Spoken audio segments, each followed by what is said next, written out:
What's good, gamers? Aquilon here, and of course, welcome back to each and every one of you. I had a number of requests asking me to react to Sylvanas' final words to the loyalists, and we're going to be talking about that. We'll also talk a little bit about some of the other cutscenes from the Heritage Armor questline, just a little bit of thoughts that I may have about where the future of the story may go, but I'm not going to show you all of those cutscenes because it's long. It's like 15 minutes worth of cutscenes, so I'll just be going through the basic points that I want to bring across at the end of the reaction. But for now, we're going to react to that, and then tomorrow, we're going to be diving headfirst into the analysis of the 1017 storyline, both of those cinematics with Veranath and Varak and Veranath and Extraza. I have a lot to say about that, and then we're gonna have so much speculation because it really does feel like a lot of speculation is coming our way very, very soon. So enjoy.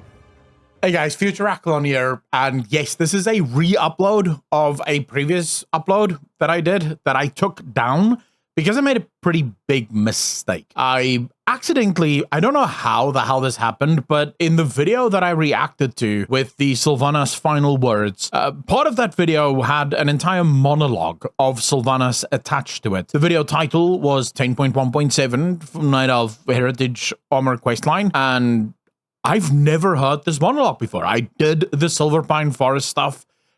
I did all of it, and I don't remember ever hearing this monologue. Admittedly, I've done it very long ago, so maybe I just missed it.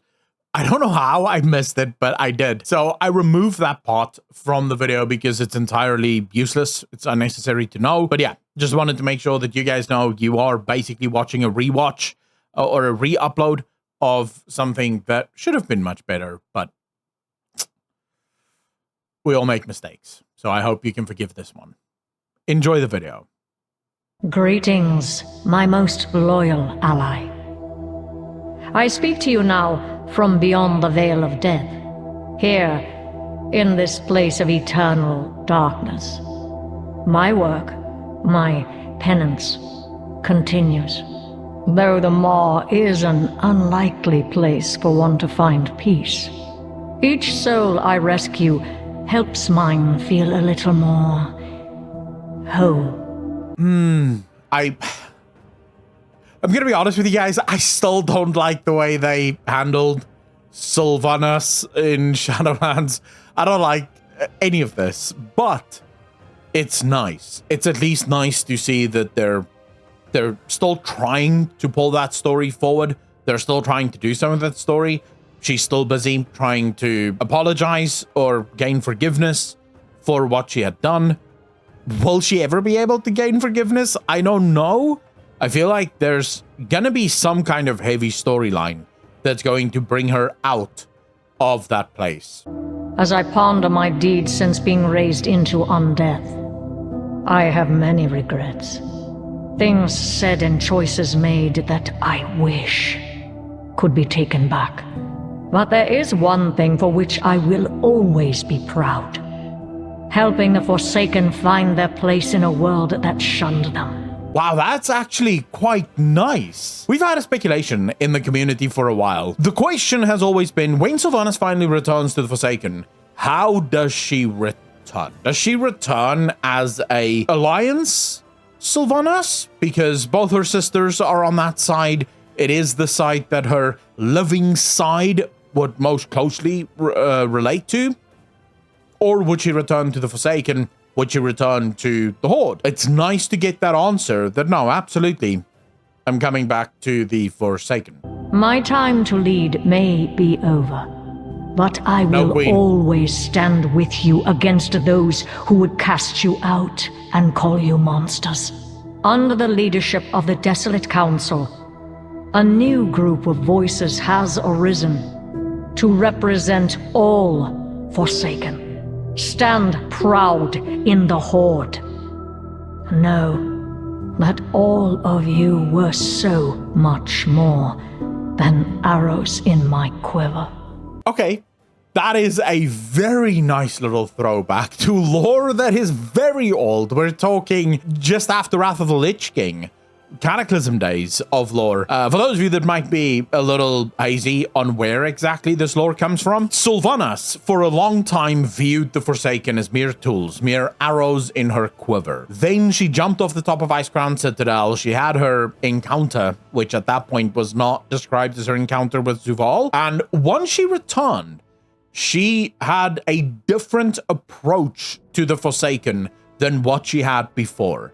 She no longer, there was one scene in the book where Garrosh ordered her to send her soldiers through a gap that they had made in Gilneas, and Sylvanas actually paused. She did not feel comfortable because she knew her Forsaken would be slaughtered going through that wall. And for her, it was the sort of problem of, I can't make more Forsaken. We are basically a species waiting on extinction, and it's my people. I no longer view them that way. My question here would be, is she speaking as the new whole Sylvanas, or is she speaking for both parts of Sylvanas? Are we getting confirmation that they have never just been arrows in her quiver? Because she does say, no, that you were always more than mere arrows in my quiver. So I'm taking this as she is speaking on behalf of both the Banshee Queen and Sylvanas Windrunner, for lack of a better way of differentiating the two, which is huge in my opinion, because a lot of people argued, no, she never cared about the Forsaken at all. As much as the family I was born into, you will always be my people. And one day, I do hope to walk among you once again. I must go. There are many more souls yet to be freed. Among them, one that is most dear to me. That, I think, is the hook that gets her out. So I don't think Sylvanas is going to free every single soul in the Maw, but it's interesting that we couldn't find Nathanos anywhere. He was nowhere in the Maw, nowhere anywhere in the Shadowlands. He's been gone, basically, since he was killed by Tyrande. Now, there's an interesting little twist here. Firstly, I think that Nathanos is being held by something maybe even more, worse than Zuval, and I don't mean worse in terms of implementation. I mean something scarier than maybe even what Zuval is. If Blizzard holds true, there's going to be a master of a master. So there's a chance that this could be, or that where Nathanos is held reveals a brand new truth about the universe. And that is what makes Sylvanas call for aid. And we have to venture back, because wherever Nathanos is being held, it reveals something very true and something very real.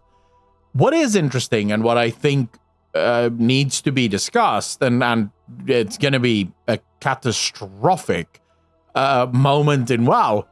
Nathanos is evil. Nathanos didn't have his soul split, just FYI. Nathanos is just an evil dude. He's literally just a guy that doesn't give a fuck. How will the Nathanos of today and the Sylvanas of today actually get along? Is that actually going to work, or is that just going to be a nightmare? I don't know, but I do think that's an interesting little bit of story that we're going to see. All right, that's it. Those are the two portions of the Night Elf or the Forsaken Heritage Armor questline that I found most interesting. I think I basically reacted to everything, but I decided to only show you those two parts because the rest of it was basically just a rehashing of what we saw at the end of Shadowlands with the storyline of cleansing Lordaeron, and then the battle with the Scarlet Crusade, which I still think is going to play a much bigger role in future expansions, especially when the light finally arrives, because the Scarlet Crusade isn't over. You know, there's a lot of moves around the Scarlet Crusade, with the Scarlet Monastery getting its old version back, and some of the old items being added back into it, and it's now also being updated. So there's a ton of things happening there, and I'm very interested to see what those storylines are actually going to encompass. I think for a new player that doesn't know anything about the history and the lore, this is fine, because they're not going to know what the old lore was. But as someone that really cares about the old games and the old lore, This was a little bit hard to watch at times. What did you think? Let me know in the comment section down below. I'd love to read your thoughts on it. And then as always, please remember to hit the like button and subscribe over on Patreon. For those of you that haven't already, $1 a month gets you access to some spicy pictures on the Patreon and also keeps this channel free from sponsorships. So thank you so much for your support. Be kind to each other, be good to each other, and I'll see all of you in the next one. Peace.